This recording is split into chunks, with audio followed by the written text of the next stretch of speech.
अन्नपूर्णे सदा पूर्णे. 15 डिसेंबर मार्गशीर्ष मास अन्नपूर्णा जयंती. अन्नपूर्णा जयंतीच्या दिवशी काही छोटे छोटे उपाय आहेत, काही छोट्या छोट्या अन्नपूर्णा मातेच्या सेवा आहेत, तुम्ही त्या नक्की करा. या दिवशी पुरुषांनी काय करायचं, तर पुरुषांनी सप्तधान्य एखाद्या गरजू व्यक्तीला किंवा एखाद्या मंदिरामध्ये दान करून यायचं आहे. सप्तधान्य या दिवशी दान केल्याचं भरपूर पुण्य लागतं बघा. या दिवशी तुम्हाला सप्तधान्याचं दान करायचं आहे.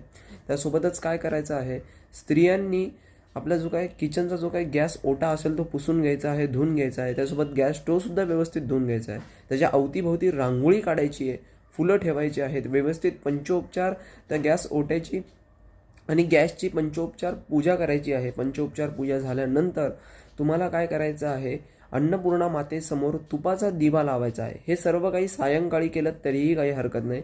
सायंकाळी तर आठवणीने अन्नपूर्णा मातेसमोर तुपाचा दिवा लावायचा आहे आणि अन्नपूर्णा स्तोत्राचं पठण करायचं आहे. आणि अन्नपूर्णे सदापूर्णे शंकर प्राणवल्लभे ज्ञानवैराग्य सिद्धार्थम भिक्षां देही च पार्वती, या श्लोकाचं तुम्ही 108 वेळा जाप पण करू शकता. त्यासोबतच पुरुषांनी काय करायचं आहे, घरातील आई किंवा आपली जी काही पत्नी असेल तिला नमस्कार नक्की या दिवशी करायचा आहे. कारण भगवान शिवशंकरांची कथा तर तुम्हाला माहितीच असेल. भगवान शिवशंकरांनी माता पार्वतीकडे म्हणजेच माता पार्वतीने अन्नपूर्णेचं रूप घेतलं आणि त्याच्यानंतर भगवान शिवशंकर अन्नपूर्णा मातेकडे गेले आणि त्यांच्याकडून त्यांनी भिक्षावळ घेतली.